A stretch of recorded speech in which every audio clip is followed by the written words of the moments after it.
Why you chose to fight against child sexual abuse as opposed to sexual abuse in general? Just give us a primer as to why you chose to fight against this particular abuse. A few years ago, about 3 years ago precisely, a young couple walked up to me, came across to me and said they had this problem, and it was the first time that I was in a sense being exposed to a crime against a child. They had a 2-year-old child who was very brutally and abused in a school. They were going to fight a very, very uphill battle for what seemed to be a very horrible crime that required all of the institutions of government to come out and help them.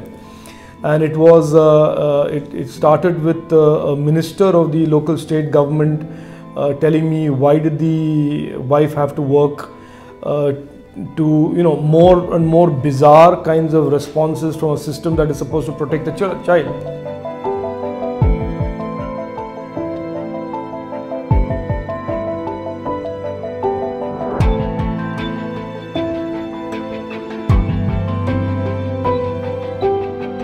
You are among the very few politicians who actually talks about such a grave issue on a national level.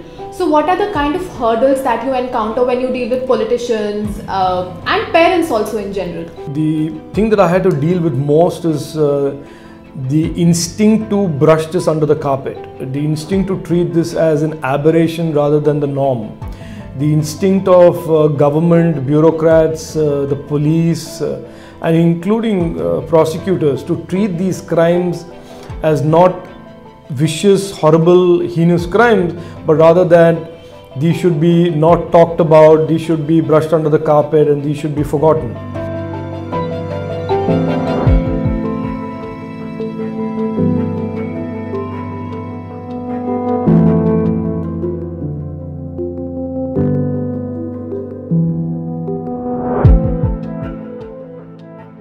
You organized a Protect Our Children campaign and a seminar last year, and now you're organizing another seminar in Bangalore in National Law School. So what is it that you've been able to achieve in this span of 1 year? What is it that you wish to achieve after the seminar that gets over in Bangalore? Look, I think my first objective was to do two things. One is to create a much more public debate and discourse around these crimes.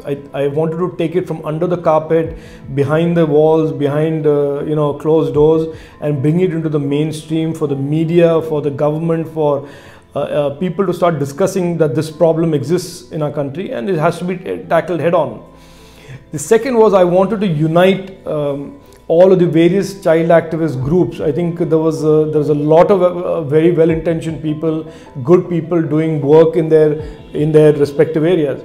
I wanted the government and indeed the media to see that there can be a coalition, a united effort by all of these agencies and NGOs and individuals to come together for the sake of the Indian child. What I'm proposing to do now with the National Law School is to focus on the implementation of the law. This discussion is taking the effort to protect our children to the next level, which is to say we have created the awareness, we are now united as a group of people to ensure justice for children.